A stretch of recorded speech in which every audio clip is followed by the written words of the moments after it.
Bom, então hoje é dia 26/9, nós vamos hoje fazer a penúltima aula da turma básica do curso de inovação colaborativa digital aqui da IPLAN. E depois essa primeira parte, vou fazer uma atualização aqui de alguns conceitos, depois a gente entrar na discussão sobre o projeto final que a gente vai discutir para apresentação na outra semana. Bom, a Kel falou, primeiro falar sobre, por acaso a gente estava conversando sobre o blog, e eu com o Paulo ali. Então a primeira coisa que eu tenho observado, que eu mudei na minha relação com o blog e mudei na relação da divulgação, o que acontece? As pessoas, de maneira geral, eu fiquei pensando sobre isso, as pessoas que... Tem uma coisa até que eu vou falar sobre isso, mas a gente está agora numa fase que eu estou chamando de, é um termo que eu usei, que é canalização. O que a internet permite? A internet permite, mais do que a internet, né? As redes sociais, ou as mídias sociais, elas permitem, depois eu vou mostrar uma diferença de rede, de canal e de verdade ali que eu fiz. As redes permitem ela te dá um canal. Ela te dá um canal. Então o que eu estou dizendo que ela dá um canal? A televisão e o rádio, elas te dão verdades. Você recebe aquela verdade, você pegou aquela verdade, recebeu aquela verdade, você, gostei dessa verdade, não gostei, aceitei essa verdade, não aceitei essa verdade. Mas ela não te dá um canal. Não tem canal para você. Você não tem um canal. Você está ali. Quando você abriu um YouTube, um Facebook, um Twitter, e que você fez um login, aquela rede, diferente da outra rede que a gente tinha, ela te deu um canal. Toma um canal para você. O que você vai fazer com esse canal? O problema é seu. E o que é interessante, que na rede do Facebook, do YouTube e do Twitter, não há um controle sobre a verdade que você vai colocar no seu canal.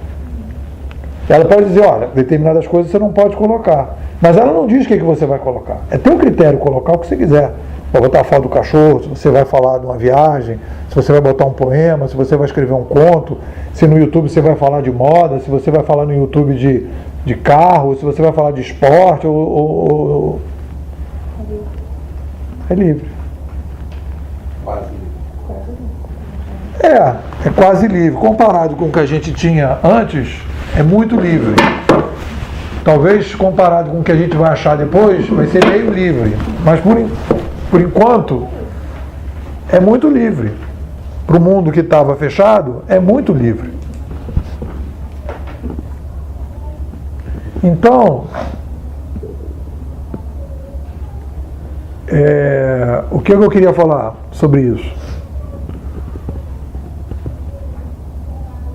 E aí cada um tem o seu canal. Uma coisa que eu percebo muito fortemente é o seguinte: as pessoas não assumem ter o seu canal.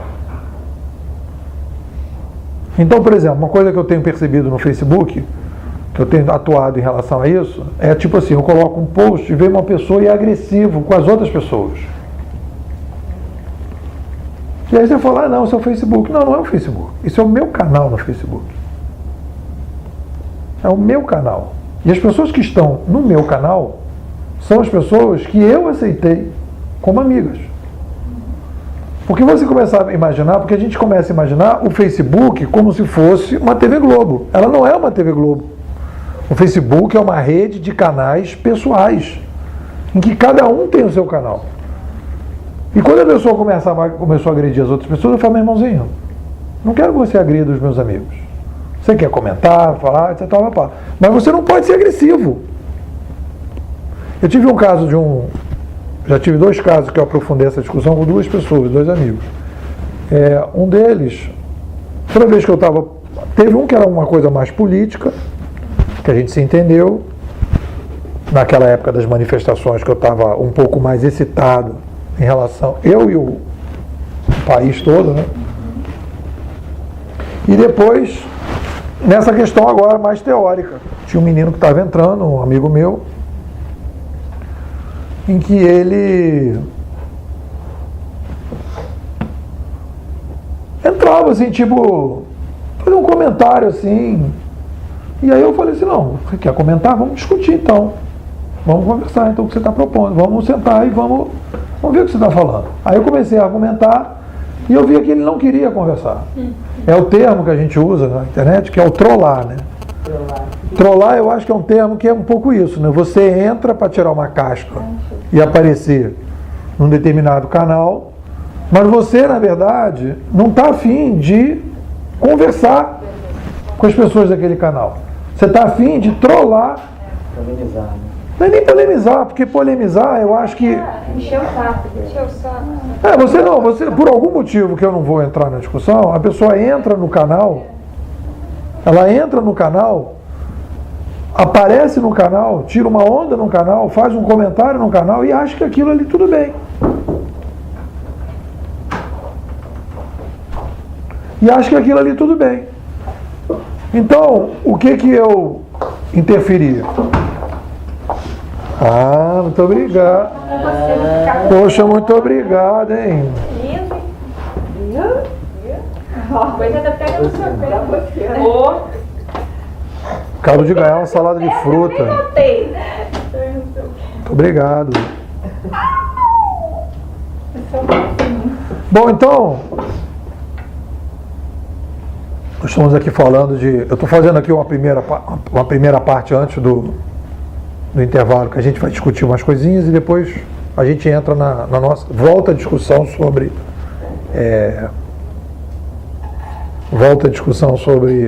o nosso projeto do treinamento. Então eu estou falando em relação a essa coisa dos canais, porque isto é muito importante do ponto de vista social e pessoal. A gente não se dá conta da importância disso. Historicamente, sociologicamente, economicamente, politicamente, subjetivamente, a gente não se dá conta do que significa você ter um canal e muita gente ter um canal e as pessoas trocarem o tempo todo os seus canais. Isso tem uma profundidade muito grande. É o principal acontecimento social que está acontecendo no mundo, é isso. É o que vai mudar profundamente o mundo. Você falou isso, eu me lembrei de uma coisa engraçada, né? A gente fez alguns amigos nessa coisa da viagem antes e durante a viagem também, né? E aí meu marido estava falando assim, Raquel, meu Facebook virou uma bagunça. Eu falei, por que seu Facebook virou uma bagunça? Ele, porque agora os meus amigos do Brasil e os amigos de lá, agora eles estão se conversando. E assim, um bota em português e não traduz, aí o outro vai e bota no Google Docs, aí o amigo de lá vem e pergunta para ele assim, Flávio, não estou conseguindo traduzir o que é kkkk. Aí ele... Ou isso aí quando a gente está rindo alto, que nem vocês usam aí, não sei o que, não sei o que. Ah, legal! Aí por quê? Porque os amigos do Brasil estão usando isso e eles não conseguiam traduzir, né? E aí ele falou, Raquel, agora eles começaram a se conversar, o negócio tá uma zona, tá uma bagunça incontrolável, né? E ele achou legal, porque assim... Ele foi um canal de aproximação de pessoas que talvez nunca se vissem, nunca se conhecessem, nunca se falassem. E eles estão se falando. Então ele achou assim super engraçado como isso permitiu uma ponte que não era imaginável, né? E de pessoas que nem falam a mesma língua. Então, e que estão se comunicando. Um traduz lá no Google, manda para o outro, pede para o outro traduzir, que manda foto, que manda... Tá assim, tá uma loucura, né? E isso foi muito legal, e tem a ver com essa coisa do canal mesmo, né? Porque o que eu observo, tem aquela história famosa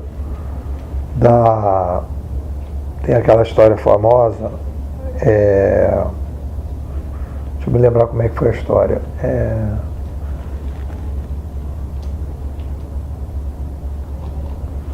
Que a Xuxa, a filha da Xuxa, botou no Twitter e aí ela escreveu no Twitter e ela escreveu com erro. E aí as pessoas começaram A Xaxa? Não é Xaxa, não? Patrulha da menina. Patrulha da menina. Só porque ela é da Xuxa tem que ser Xaxa? Patrulha da menina. Não pode viver essa Está traumatizado. Então, aí o que acontece? E aí quando o pessoal começou a zoar,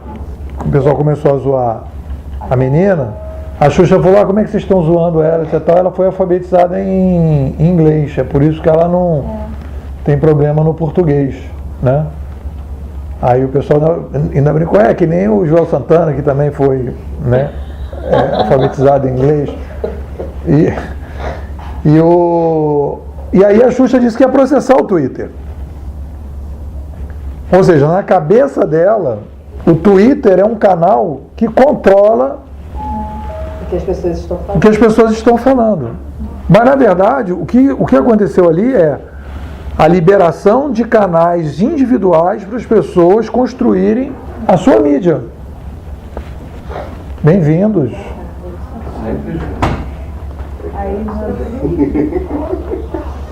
Isso é detalhe. Sem contar que ela mandou a máxima. Vocês não merecem nem a mim, nem meu anjo. Ela falou isso? Meu anjo. A filha dela. Então essa característica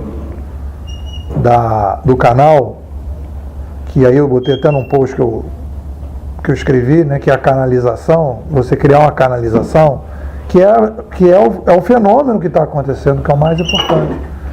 Então quem não tinha voz, passa a ter voz. E passa a poder, a partir daí, a divulgar coisas. E isso quebra a estrutura de poder da sociedade. A base é isso. E até no relacionamento familiar, me aconteceu bem isso, porque teve uma época que minha filha estava muito no computador e eu queria conversar, a gente estava vendo ela afastada, né? Então, quando eu fiz o Face, né? Porque o Face ela me adicionou como amigo, eu agora começo a visualizar aquilo que ela compartilha, aquela mensagem, o que ela está fazendo. Então ali eu consigo, né, agir bem melhor, porque eu consigo visualizar, ela está bem, não está bem, opa, vamos conversar, vamos fazer isso, vamos fazer aquilo. Quer dizer, a gente tem agora uma troca, né, muito maior do que a mãe dela, que não tem muito Face e tal. Então, isso no relacionamento entre pais e filhos, para mim, no meu caso, A troca real física tem a virtual. tem a virtual, e a virtual é mais intensa até do que a física. Às vezes eu não converso com ela, mas eu estou vendo o que ela está postando lá, hoje eu estou assim, hoje eu estou assado, eu estou vendo, estou vendo por onde ela está indo. Aí ela posta, eu estou aqui no The Voice Brasil. Aí, eu sabia que ela tinha ido pro Jaque, eu não sabia qual era o programa, eu já estava sabendo que ela tinha chegado lá, estava bem, estava postando. Então, esse acompanhamento dos filhos, entendeu? Você não precisa ter câmera em todo lugar, você tem um Face onde a pessoa vai postando e você vai monitorando ali o que acontece. Acho que isso é uma ferramenta que usada, né, pelos pais, isso pode trazer Foi o que o Obama fez com a Dilma também. Foi mais ou menos o que o Obama fez com a Dilma, não foi? Que ela está tão chateada, né? Ela gostou, deve ficar chateada. Ela não gostou. Então, o que eu queria pontuar com vocês, por que eu estou falando isso? Porque aí a Raquel falou, eu falei assim, eu não estou conseguindo acompanhar o seu blog. Então, eu, na minha reflexão mais amadurecida sobre os canais, antigamente, no meu blog, principalmente, o canal do Facebook foi só um período que eu trabalhei com o canal e fiz muitos vídeos durante uns 2-3 meses intensamente. Parei. Voltei agora para o blog. Então, antigamente no blog, eu tinha um critério no blog e a minha cabeça era uma cabeça televisiva ou jornalística. Então, eu postava uma coisa por dia porque eu achava que eu tinha leitores.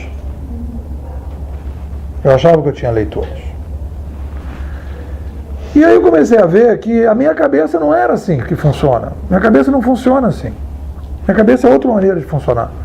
Se eu deixar minha cabeça funcionando normalmente, sem essas coisas, minha cabeça não funciona assim. Vamos supor, eu tenho uma aula com vocês. Aí, de repente, eu saio daqui com 3 posts na cabeça. São 3 assuntos que eu preciso trabalhar. Porque eu produzo, né, ideias, né, coisas. Então, tem 3 coisas que eu preciso desenvolver. E aquelas 3 coisas que eu estou escrevendo, por algum motivo, eu não quero fazer um post grande, eu quero criar uma 4ª.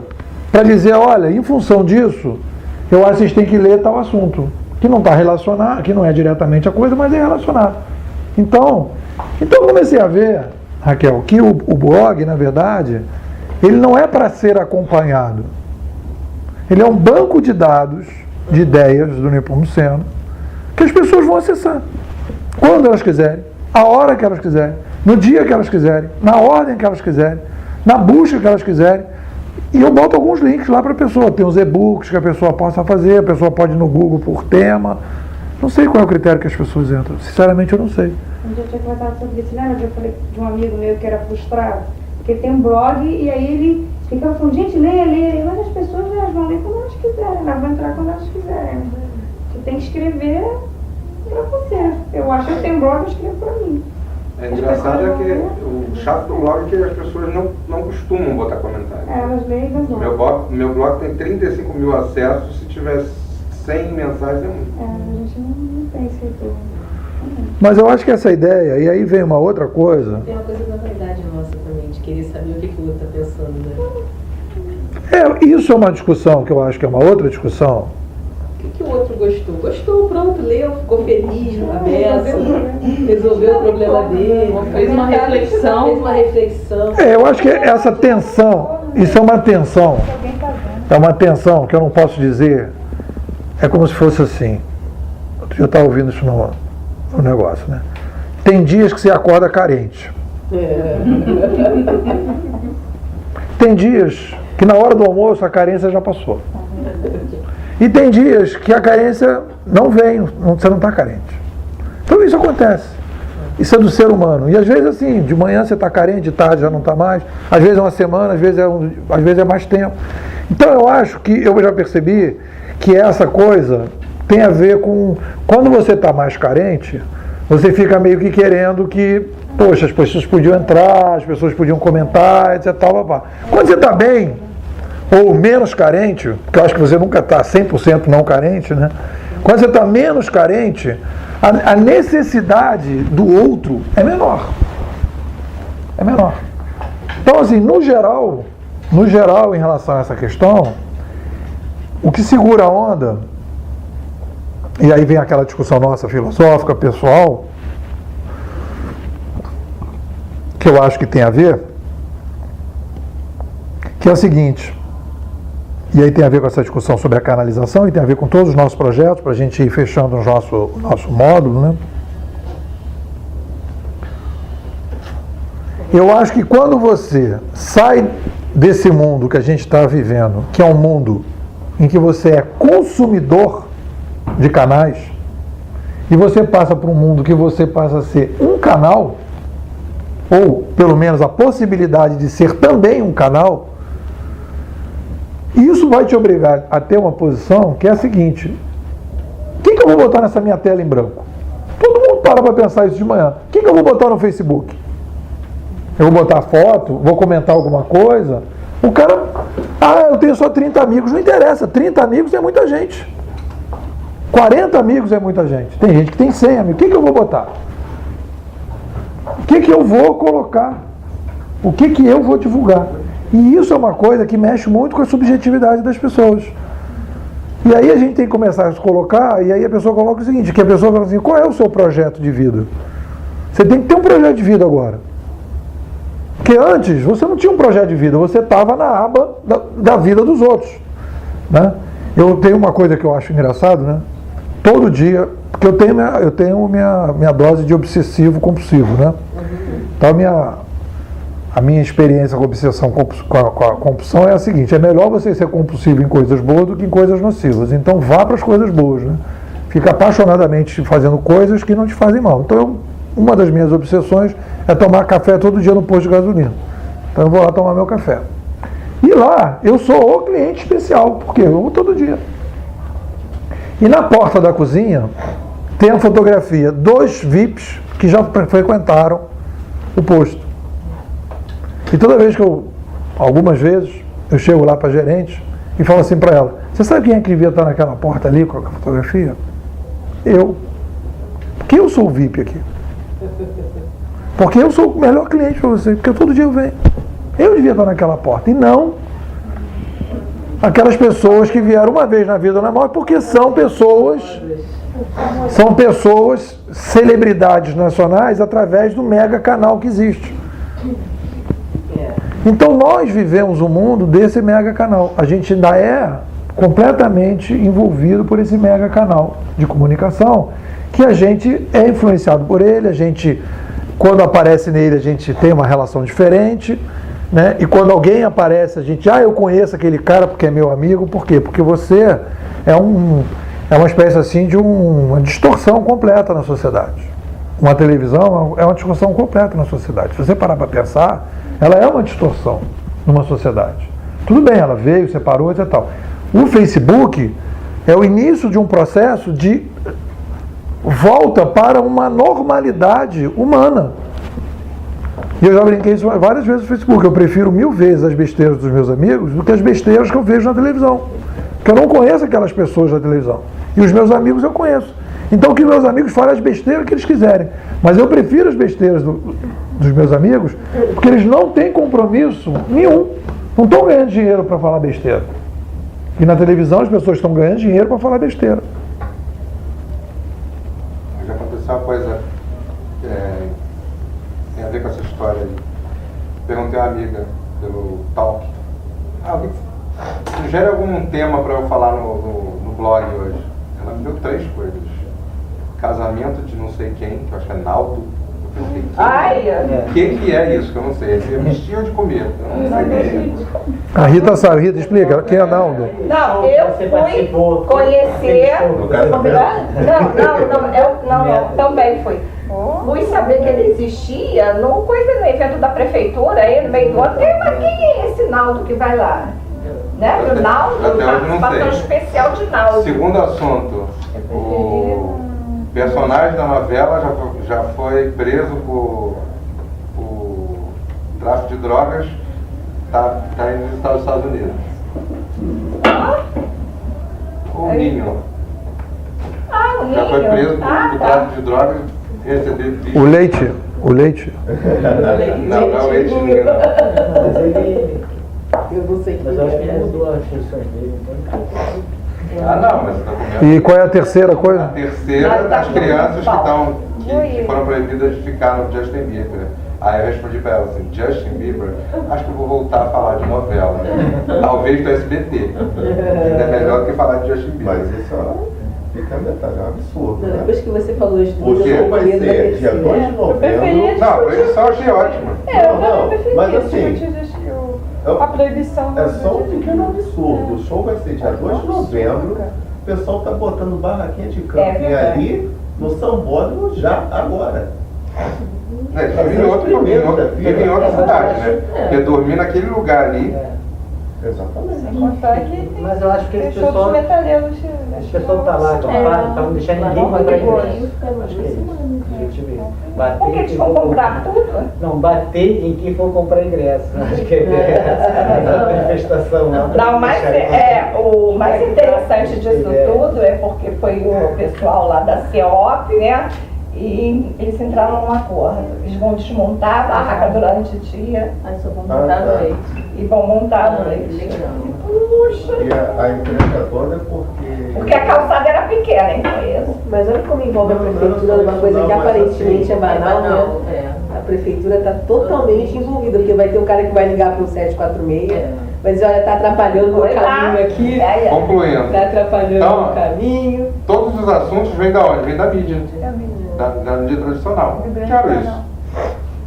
Mas aí é uma grande discussão que eu tenho interna, né? Vocês estão falando sobre blog, aí o Nepo falou da carência. Engraçado, eu vejo o blog muito mais como uma fonte de consulta, como hoje você trabalha o seu. Eu tenho um amigo que ele tem um blog sobre produção cultural e assim, já recebeu prêmios até da Petrobras, não sei o que ele nem sabia. Que hoje é uma grande fonte de consulta para produtores culturais independentes. E eu conheci através do blog numa pesquisa do Google. O cara tem, sei lá, quantos mil acessos ao dia, só que nem ele tinha noção do potencial de consulta dessa ferramenta, né? E não tem comentário nenhum. Parece assim, quando você entra no blog, é um deserto perdido. E ele, toda semana, coloca um post lá. E ele só agora, há pouco, há 2 anos atrás, que ele começou a ver mesmo a potência desse canal. E aí a gente conversando, trocando ideia, assim, eu vejo esses locais na internet como cidades, né? Tipo, o blog, eu vejo como aquela cidade de veraneio que a gente vai numa época, se diverte e volta. O Facebook não, nosso dia a dia, como vir ao centro de segunda a sexta, né? No sábado e domingo você tá lá, mas tá em outro lugar também, que é no mundo real. E a gente falando sobre esses outros todos, né? Até ontem o Claudinho me mostrou naquele pino. O site do Justin Bieber, Claudinho, você falou. O Pinterest é muito legal. Pois é, mas quando você passa ali, para ver o que? É como se fosse a sensação que eu tenho, assim, por essa analogia, parece uma vitrine. É um museu, uma vitrine. Eu uso ele para, tipo, você sabe, eu tenho pesquisado bastante coisa sobre casa e tal, não sei o que. Então eu acho uma ideia, eu gostei dessa foto aqui, é uma ideia legal. Mas o que eu estou falando assim, as analogias, né, assim, o que eu estava conversando muito com ele, que hoje a minha grande discussão mesmo com as pessoas que eu trabalho é: por que você não quer que eu monte o meu site? Porque eu vejo o site como uma coisa de morte, né? Hoje um artista que quer se comunicar com o público, o Facebook é o melhor canal, porque ele é vivo, ele está ali, parece que está fervilhando o tempo todo, né? Como se estivesse no centro da cidade meio-dia. Eu acho que o Facebook funciona mais como uma ação de marketing. Eu acho que eles levam ao site. Mas aí você coloca o que no site para atrair aquelas pessoas, para que elas permaneçam ali. Bota informação, aí você bota informação pesada. O que ele já fez, o currículo, alguma coisa que ele está fazendo agora. Eu acho que é interessante. Eu acho que um complementa o outro. Eu acho que não dá para você falar que um está morto, não. Para mim, o Facebook é uma ação de marketing. Não é um fim em si mesmo. Eu acho que aí, Anis, eu acho que tem uma coisa, eu acho que é uma coisa seguinte. Uma vez de vez em quando, teve uma época, continuo às vezes, eu fiz um livro de poesia, e aí mandei lá para o Ferreira Goulart, ele me respondeu, mandou um cartão escrito. E aí ele disse o seguinte, ele falou o seguinte: cada pessoa tem a sua necessidade. Se você fez esse livro, é porque você tinha necessidade de fazer. Ponto. Que eu acho que é isso que falta um pouco, que eu acho que é essa discussão que a gente está fazendo, que é a discussão da falta de referência interna das pessoas de ter o seu projeto de vida. É isso que eu estou começando a falar desde o início que a gente está conversando. Porque quando a gente vive um mundo sem canal, você vive um mundo assim: eu converso com meus amigos e tal, acabou. Agora a gente tem um mundo com canal. E eu acho que esse mundo com canal, esse surgimento dessa possibilidade de canal, é a possibilidade que a gente começou a ter e vai fazer, que foi o que aconteceu lá atrás, na Grécia. E o que aconteceu depois? Lá atrás, no surgimento do papel impresso, que aconteceu exatamente a mesma coisa, uma série de autores do mundo não tinham espaço para publicação. Não existia o conceito nem de autor na época. O cara que era um autor, né, em que ele tinha a autoria, né, que ele ia agir, ele ia ter, né, ele ia fazer coisas. Não tinha essa visão. Por quê? Não tinha canal. O cara ia para a igreja, no máximo ele ia para um confessionário, sozinho com o padre, e o padre dizia para ele que ele tinha que rezar. Não tinha discussão, o cara ele não ia para o púlpito. Galera, vou falar uma coisa para vocês. Hoje eu estou aqui, comecei a pensar uma parada aqui. Não tinha isso, era o padre que falava. Ele não tinha um canal. A igreja era a TV Globo. Era o William Bonner que fazia lá o sermão e acabou. E às vezes no latim, de costa pro... Exatamente. Então, o que acontece? Acontece o essa coisa do canal. Então, no momento que a gente está vivendo, é um momento em que você tem a oportunidade de poder dizer coisas. Mas a maior parte das pessoas não consegue dizer, e aí tem vários motivos, é a primeira geração, né? E uma das coisas que eu acho que acontece é pela impossibilidade de um projeto pessoal, que é a discussão que a gente fez aqui no nosso curso, quando a gente começou a dizer que a gente não é um crachá, entendeu? Porque no momento que você diz, eu tenho um projeto pessoal, e esse projeto pessoal, independente de onde eu estou, independente de que situação que eu estou, esse projeto pessoal é meu.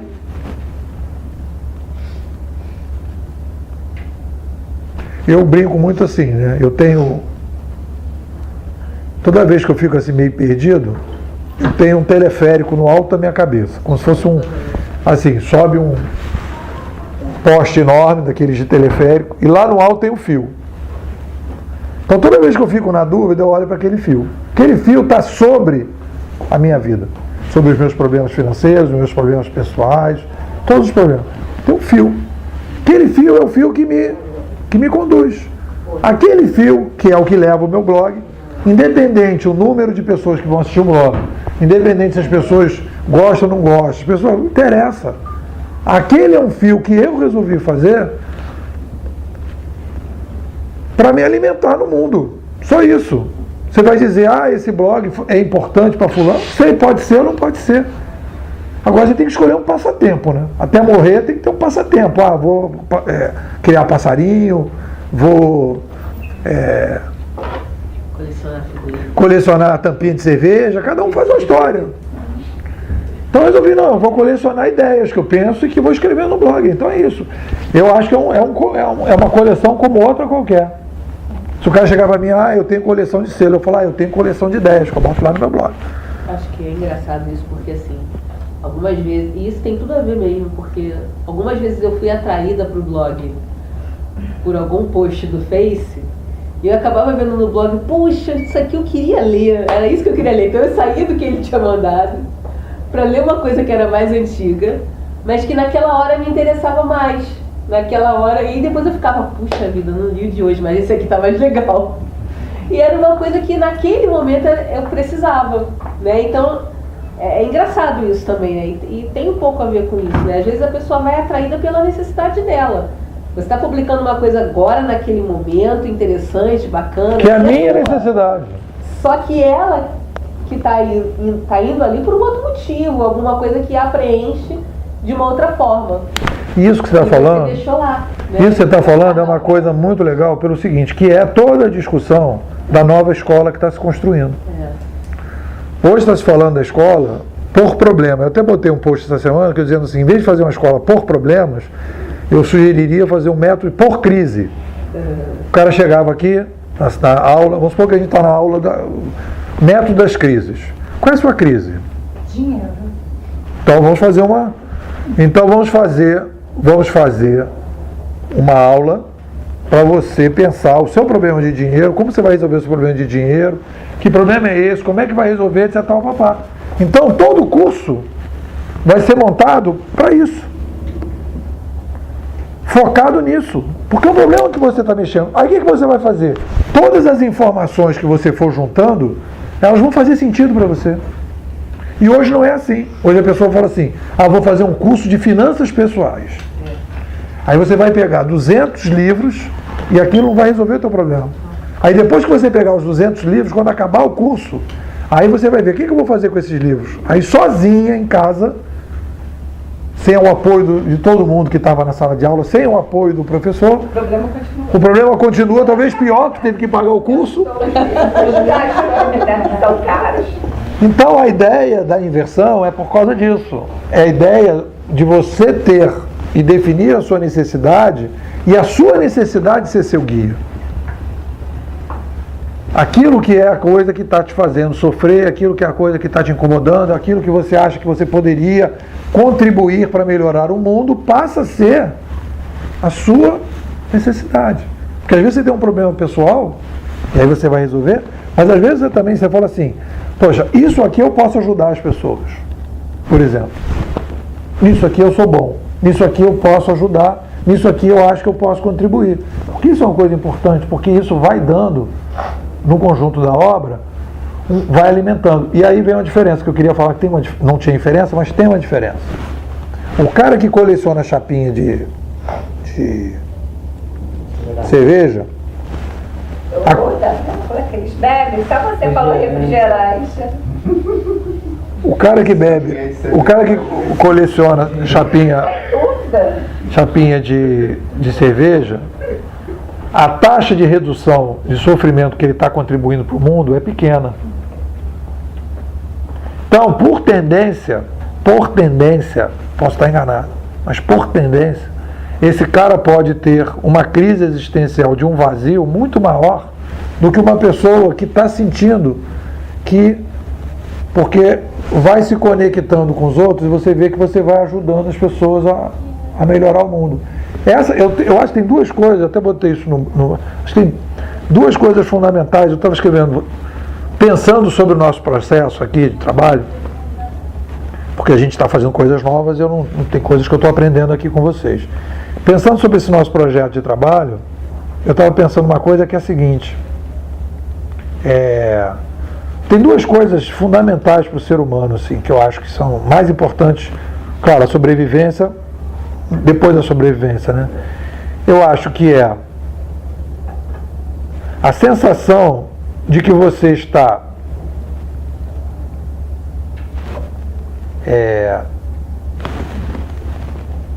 pegando aquilo que você tem e potencializando os teus instrumentos. Você é bom em quê? Nisso aqui. Então você consegue potencializar esses teus instrumentos. E a segunda coisa é você deixar assim, poxa, meus filhos, eu estou deixando alguma coisa para alguém. Porque eu acho que essas duas coisas têm a ver com a questão da morte.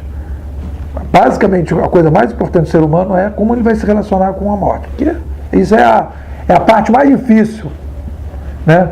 Porque o cachorro está lá, né, deitadão lá, tá nem aí.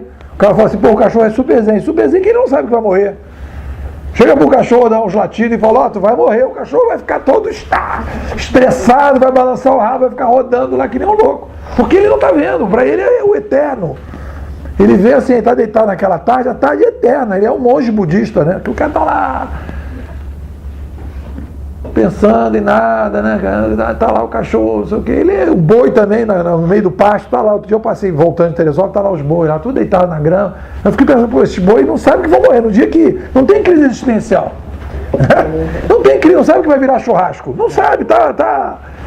E normalmente não é morte natural. Não é, cara. Não é. Então, essa é uma questão fundamental. E isso impacta nesse vazio existencial, porque você fala, pô, o que eu vou deixar? Qual é o meu legado?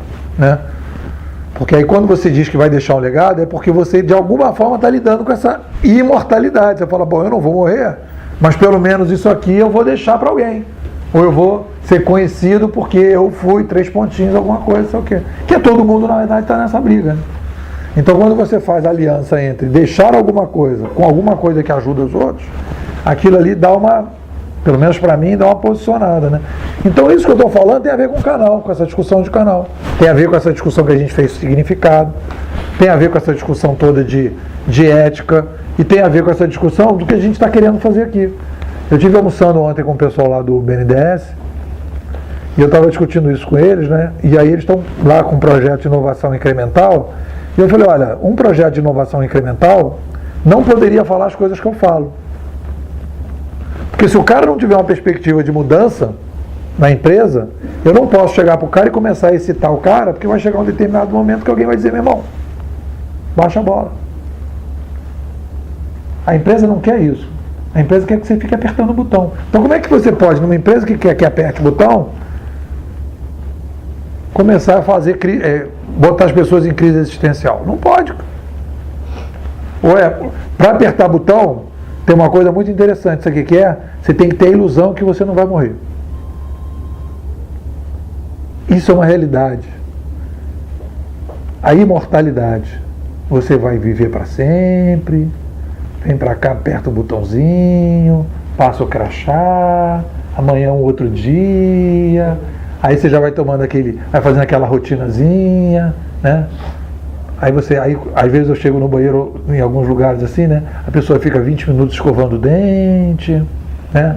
Aí escova depois, passa não sei para onde. Ele vai criando determinados hábitos, né? Porque aquilo ali vai dando a ilusão para ele que ele vai estar aí para sempre. E aí aquela rotinazinha, né? Eu acho que essa imortalidade, essa sensação de imortalidade que a gente tem a ver com o mundo da estabilidade, quando ninguém tinha canal. Porque aí você assiste a televisão, as coisas mais ou menos conhecidas, né? Se você parar para pensar, na verdade assim, a gente vive dentro de um museu. A gente está saindo de dentro de um museu. Aquela sensação de você ligar a televisão e sempre ver as mesmas pessoas, não dá uma certa angústia? Na época da eleição tem um cara, acho que é o Merval Pereira, que você abre o Globo e ele fala sobre política. Aí quando você liga a televisão para ver como é que está acontecendo a eleição, ele está lá falando sobre política. Aí você liga a CBN, ele está falando sobre política na CBN. Aí de noite na Globo News, tu liga a Globo News, está ele falando na Globo News. Aí você vai para o Jornal da Noite, ele está falando no Jornal da Noite. Você fala, cara, só tem ele que entende de política, num país de 200 milhões de pessoas. Só ele entende de política. Em todos os canais. E como é muito concentrado, né? O cara que escreve na CBN, ele fala na Globo, ele fala no Globo News, ele aparece no Globo, ele é o entrevistado do Globo, ele vai para o Faustão. O cara da novela vai para o Faustão, que aparece no Globo, que não sei o quê. Quer dizer, é um círculo vicioso. E aquilo vai dando uma sensação de que o mundo é isso mesmo, o mundo só tem essas pessoas, né? O mundo não muda, nada muda, as coisas são todas assim. É uma sensação assim de museu. Só que essa sensação de museu imortal, que a gente vive dentro do museu imortal e que a gente vai continuar nesse museu e não vamos sair dele, e que nós não vamos morrer, né? Ela está sendo quebrada pela revolução cognitiva. Porque a revolução cognitiva, no momento que você dá canal para uma porção de gente, uma porção de sofrimento que não estava aparecendo, uma porção de ideias que não estava aparecendo, uma porção de pessoas com projetos de vida diferentes desses que estão aí, começam a colocar coisas na sociedade e você começa a se relacionar com as pessoas e a sua cabeça vai mudando, o seu sentimento vai mudando. Porque você começa a ver coisas diferentes. Você começa a ver, peraí, o museu está mudando, não é mais... Né? O iguais, acabei de ter uma sensação muito engraçada, né? Eu falava em casa que eu queria ver mais caminhos por mar para resolver os problemas de locomoção na cidade, né? Falava isso pro meu marido, ele está biruta. Que você vai botar uma... Falei, Flávio, por que não pode ter uma barca do aeroporto para rodoviária? Pô, podia ser uma barca, né? E não, que não sei o quê, porque... Não, isso deve ter algum motivo, isso deve ter alguma coisa. E falei isso pro André também. Aquele conceito de que o governo já pensou antes. Não, tipo assim, alguém, nem o governo, porque ele não é muito assim, mas... Tipo assim, alguém já teria pensado nisso, né? E eu falei pro André também, falei, poxa, não sei o que. Aí veio o Rio Ideias. Aí eu fui lá no Rio Ideias, não sei o que. Aí um monte de gente falando, podia ter uma barca aqui, podia ter barca também no mar, pra praia, pra barra, não sei o que. Eu falei, tá vendo como eu não sou maluca? Tá vendo como tem mais gente? Não, você é maluca junto com mais gente. Tá vendo como eu sou maluca junto com um monte de gente? Eu acho que é por aí. Olha só, aqui ó, o cara botou aqui a mesma coisa que eu falei aqui, da rodoviária, não sei o que. Raquel, você está falando uma coisa. Olha só que coisa interessante que você está falando. Olha só que coisa da loucura. E como é que a gente vive numa situação de loucura. E isso tem a ver com o ambiente cognitivo que a gente vive. Eu já falei, não sei se eu contei exatamente essa história. Acho que eu contei. Contei a história dos cristãos primitivos e dos alcoólatras anônimos.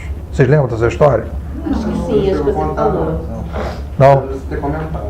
Bom, então vou contar essa história que tem no livro Levar Adiante, do Bill Wilson, que é o cara que criou o Alcoólatras Anônimos.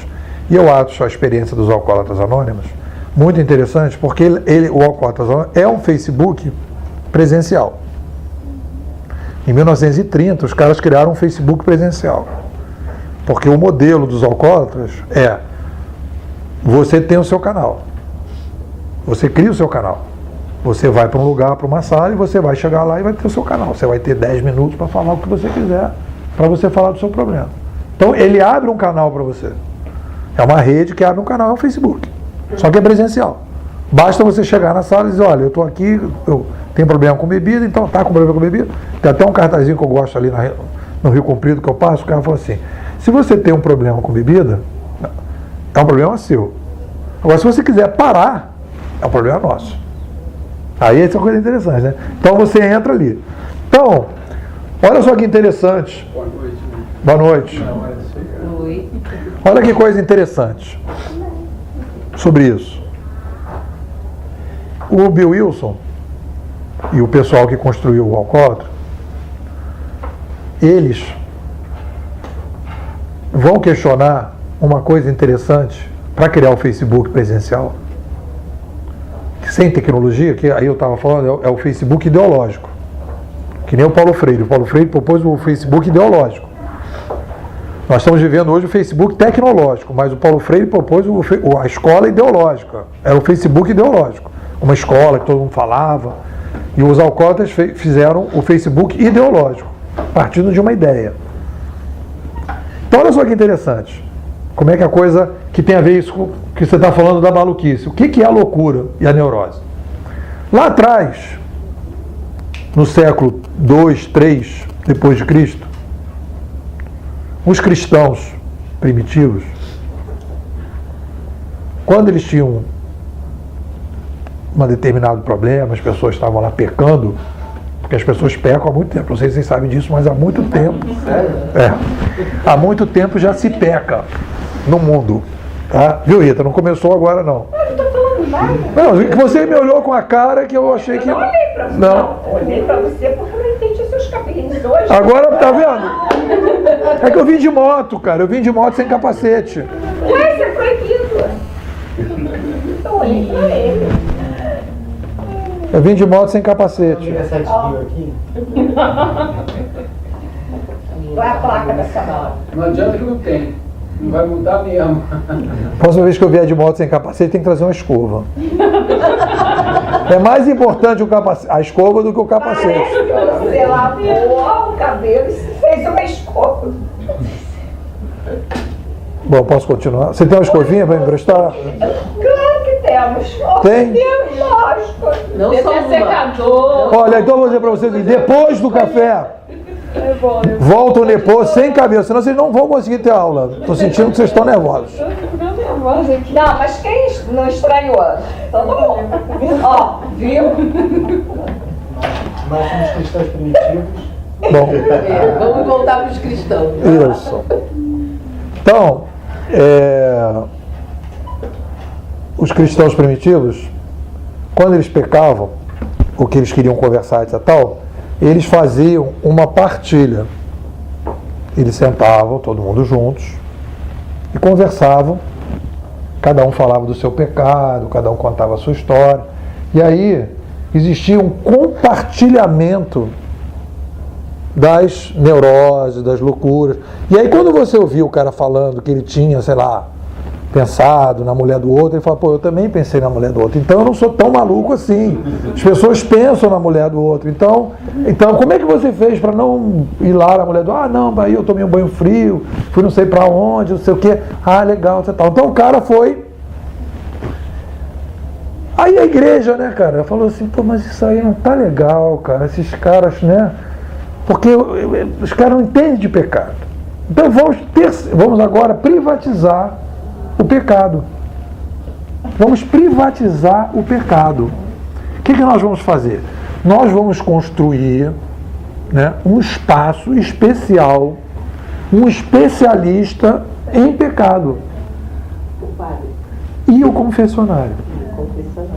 E aí a igreja estabeleceu a partir dali o confessionário. Então o cara, em vez de ir partilhar e conversar com as pessoas, por que a gente não bota a barca? Por que a gente não faz isso, não faz aquilo? Não.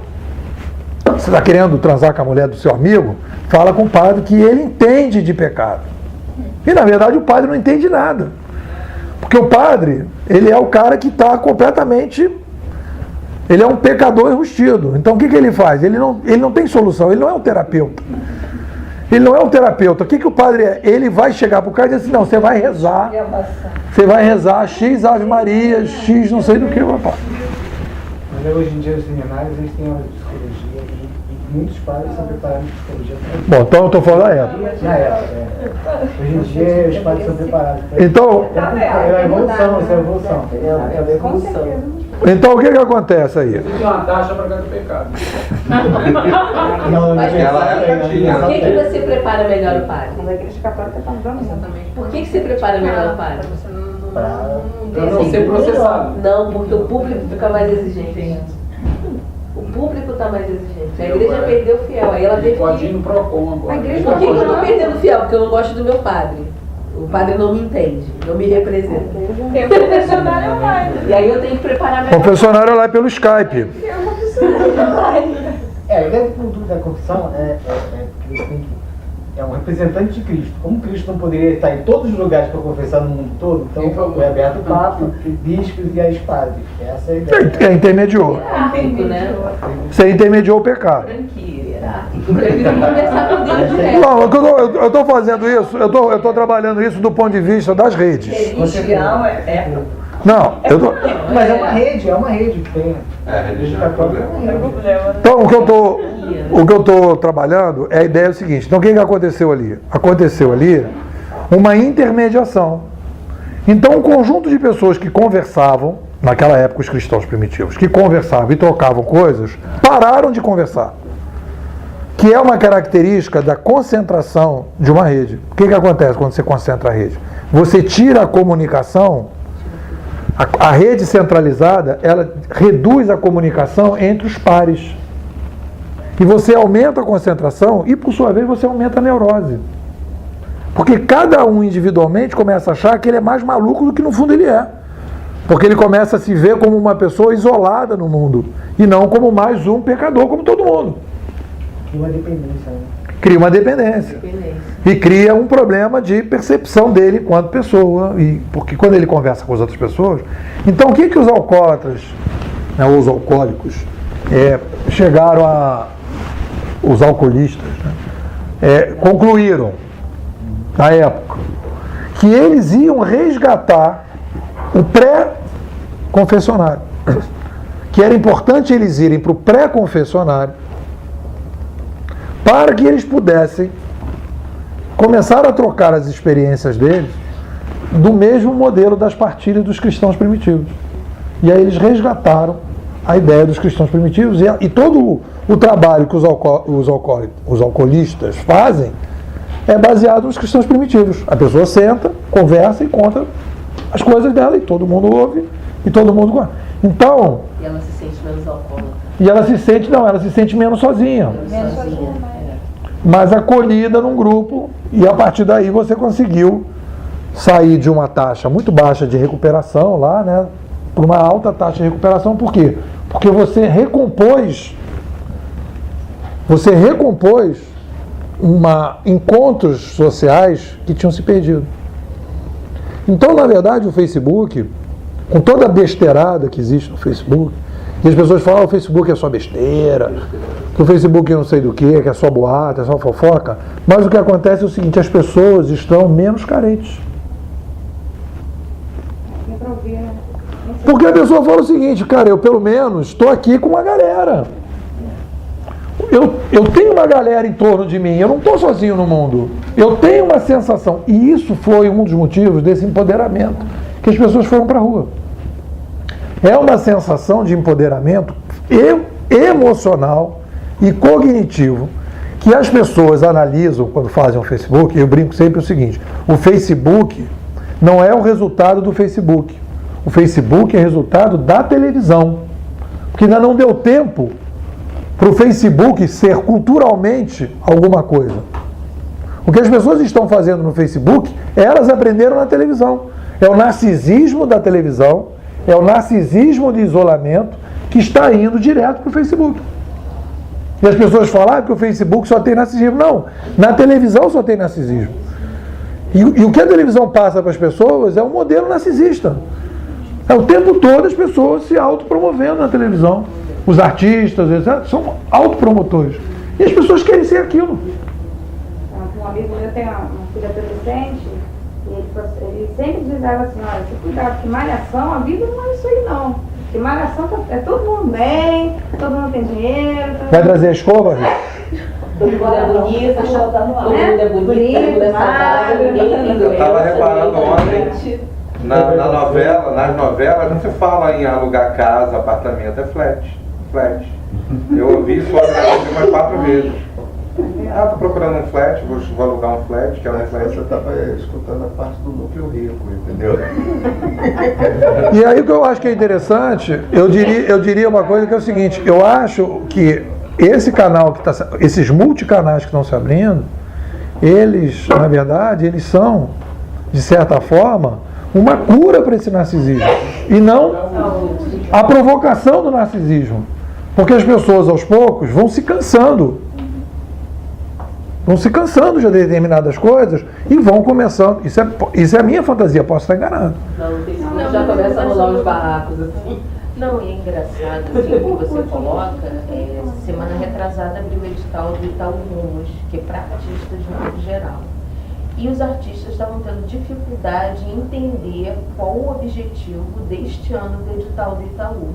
Então o Itaú teve que promover workshops no Brasil todo para que as pessoas começassem a entender esse movimento.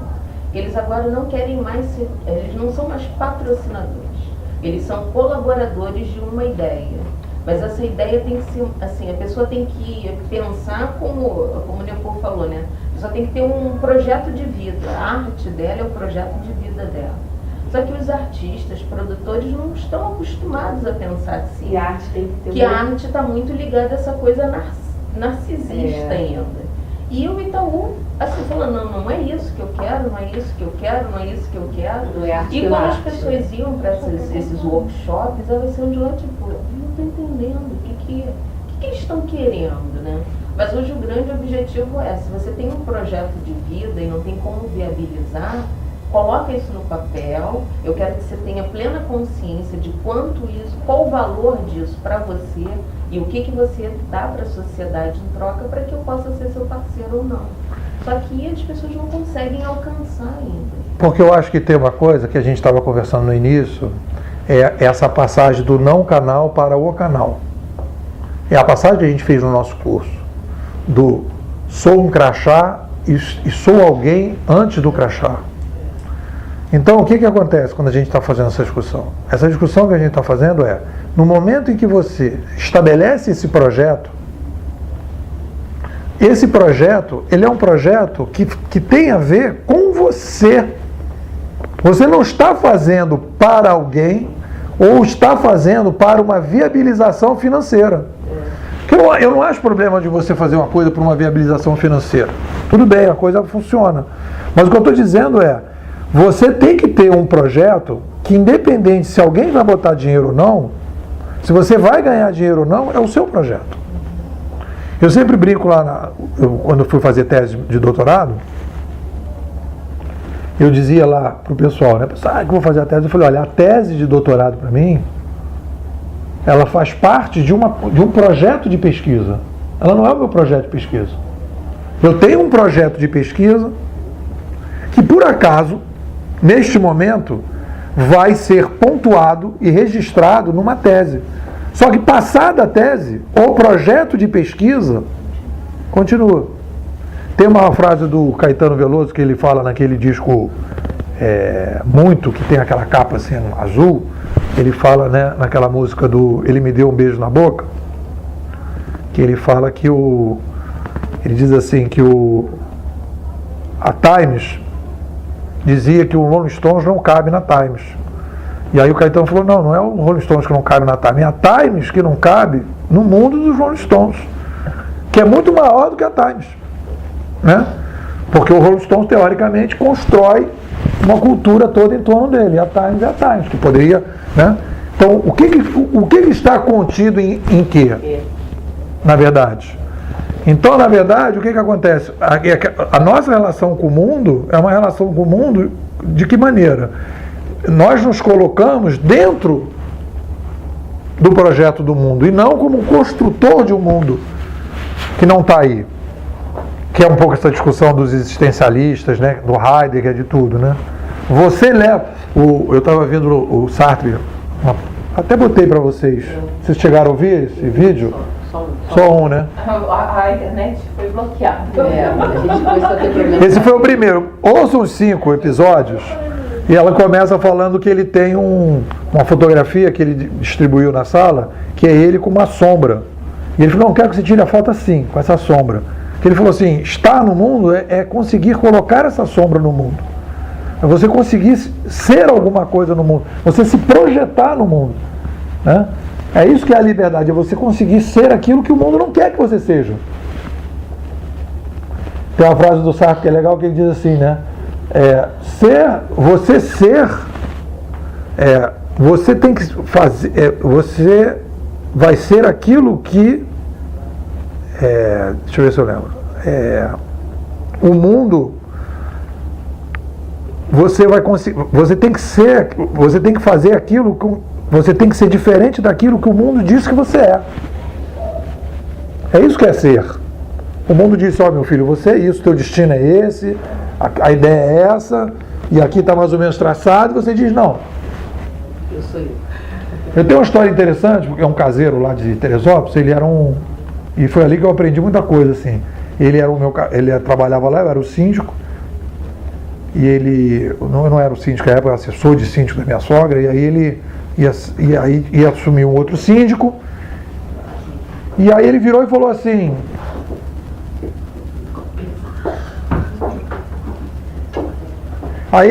sabe por que ele falou? Ele falou assim, não, eu não quero mais trabalhar aqui. Ele tinha 3 filhos. Eu vou montar minha empresa. Racionalmente, matematicamente, não tinha nada a ver com o que ele estava falando. Eu falei, cara, você tem 3 filhos, cara. Isso aqui é um lugar certo. Você mora aqui, é um caseiro, tem casa, comida. Comida não, mas tem casa, luz, não sei o quê. Ele falou, eu vou montar minha empresa. Eu achei uma loucura na época, né? Aí ele foi, montou a empresa dele, está fazendo obra, tá bem. Só que eu não tinha uma coisa que era fundamental, eu não tinha a visão interna dele, olhando do ponto de vista dele. Ele já estava preparando aquilo, ele já estava olhando para dentro dele, ele já estava se projetando como um empreendedor, e eu não vi. Eu não consegui ver. E ele está com a empresa dele lá, bem ou mal tá, e sustenta os filhos estão trabalhando, etc. Como é que você pode dizer para alguém que aquele cara não é aquilo que ele acha que é? Só que a maior parte da gente, a gente não faz essa projeção. Então, por que eu estou falando isso? O que tem a ver isso com a IPLAN e com o nosso projeto? O nosso projeto é um projeto de inovação radical. Ele não é um projeto de inovação incremental. Não é um projeto que vocês estão aprendendo a trabalhar com uma outra linguagem de programação, etc. Vocês vão começar a ter desafios.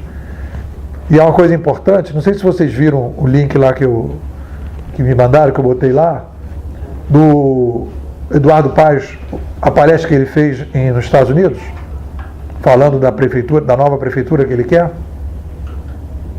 Ele está falando de uma prefeitura digitalizada, colaborativa.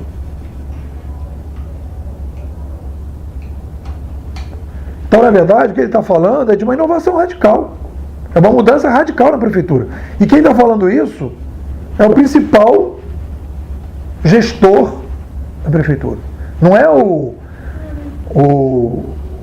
secretário ou um candidato de fora, é o prefeito que viu as manifestações. Ele foi um dos poucos que olhou e falou, não, isso aqui vai mudar a minha maneira de trabalhar político. Que a maior parte dos políticos continuou no mesmo...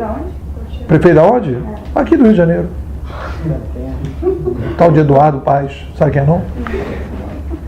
Foi apresentado. Bom, segundo a greve dos professores, ele disse que tinha que ter um ponto cortado que não estava aí, né? Ele cortou o ponto dos professores, né? Eduardo Paes, cadê você? Nós vamos cortar o seu ponto.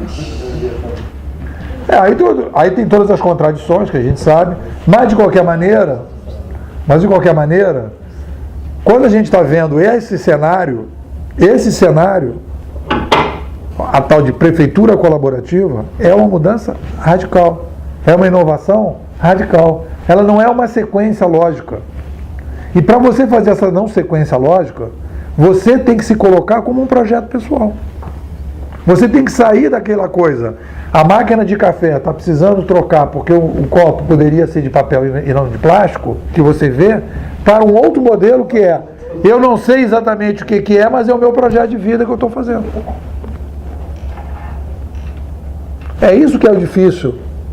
É isso que é o difícil. É isso que a gente está aqui batalhando.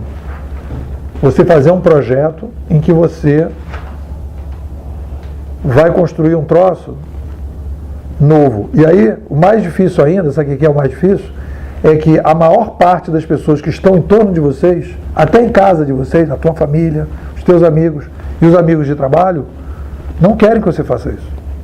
O teu chefe, pode ser que ele não queira que você faça isso. E o chefe dele pode ser que não queira. E talvez o próximo diretor do IPLAN não queira que vocês vão fazer isso. Talvez eles não queiram. E o prefeito quer. Ou o prefeito já não quer mais, e o teu chefe quer. Mas você tem que, independente de qualquer coisa, dizer: não, eu tenho uma visão histórica que isso aqui é o caminho, e profissionalmente eu me coloco nessa direção. Sabe onde eu vejo o maior impacto desse tipo de ideia, pelo menos para o sistema? É do próprio desenvolvedor. Que isso deve dar 2 vezes mais trabalho do que o sistema comum. Você vê, esse projeto do sistema ágil não é assim que está dando trabalho, né? O sistema ágil já está dentro dessa nova perspectiva. O cara vai, chega com um cliente hoje e fala assim: olha, mais ou menos o que você está pensando? Ah, é isso aqui. Aí o cara vai lá na semana seguinte e apresenta um esboço. É isso que você está querendo?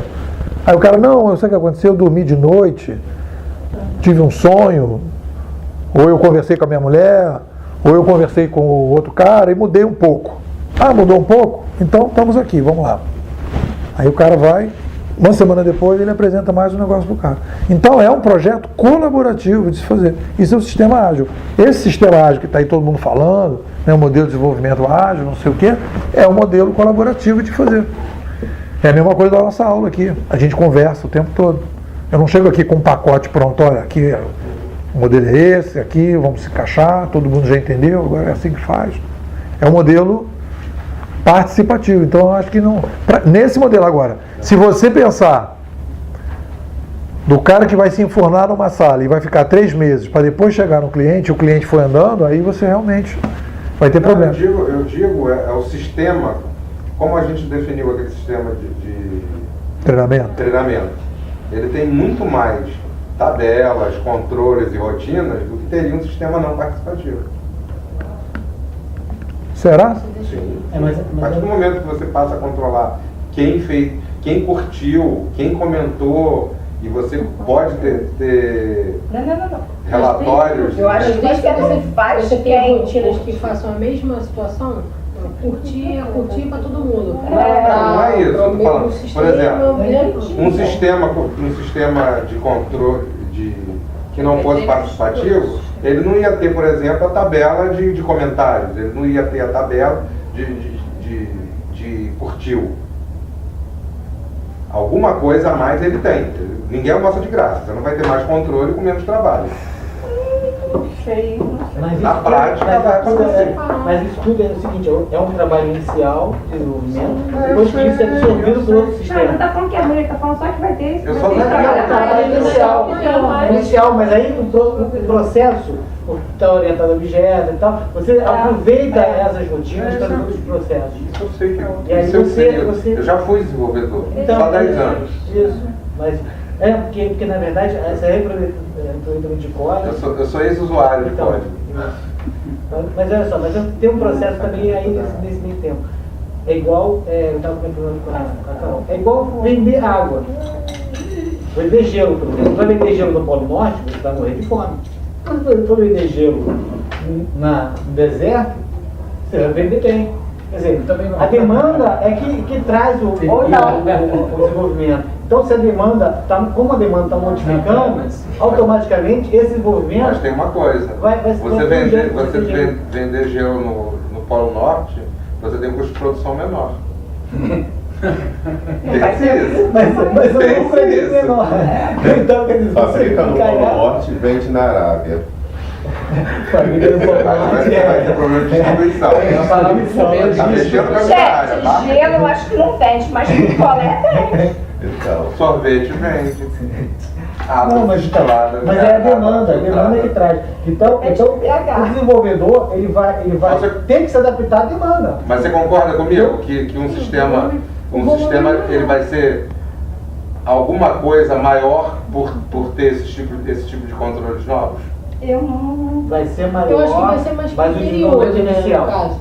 Gente, o desenvolvimento inicial é o que não existe. Porque o que existe é aproveitar. Eu não sei como é que você chama hoje em dia. Que você não. Inicialmente você não teria, mas é aquele negócio, sempre ficou uma coisa meia boca. Né? O cara tinha ideia lá, você fez uma coisa para ele, mas que não atendia a todas as necessidades realmente do cliente. Como a gente conversou, inúmeras possibilidades apareceram, e aí assim, você teve que realmente fazer um volume maior de coisas, mas contribui. O que ele está querendo dizer é que assim, você tem um trabalho inicial grande, mas que depois pode ser reaproveitado. Eu acho que realmente tem um volume grande. Sim, ele vai ser maior. Eu não estou comparando, eu não estou dizendo que é melhor ou pior. Eu só estou dizendo o seguinte, quando você tem esse tipo de sistema, ele vai ter mais coisas do que o outro sistema. Mas o engraçado aqui é que a gente, assim, todo mundo trabalha assim, com a mesma situação, você falou que eu não trabalho em desenvolvimento, mas eu acho que ninguém se assustou com isso, né? Não, eu acho. Sabe por quê? Sabe por que eu falo isso? Quando eu entrei no IPLAN, eu fiz documentação de sistema. E mais de uma vez eu pegava a rotina e falava, olha, isso aqui tem que ser refeito. Porque isso vai bater no usuário, vai dar esse tipo de problema. Aí o chefe do cara ia lá e, não, que história é essa que você está dizendo que o negócio vai ter que ser feito de novo? Vai ter que ser feito de novo por causa disso. Ainda bem que eu vou... A fala do cara é ótima, você conhece ele. Ainda bem que eu botei você aqui. Eu botei você aqui porque você é chato. Isso ia dar problema. Você tá falando de chato. Sabe quem é, não sabe? Sem nome. Não, né? Você não sabe quem é o seu ex-chefe, não, né? Bom, eu acho que... O gestor fica mais exigente.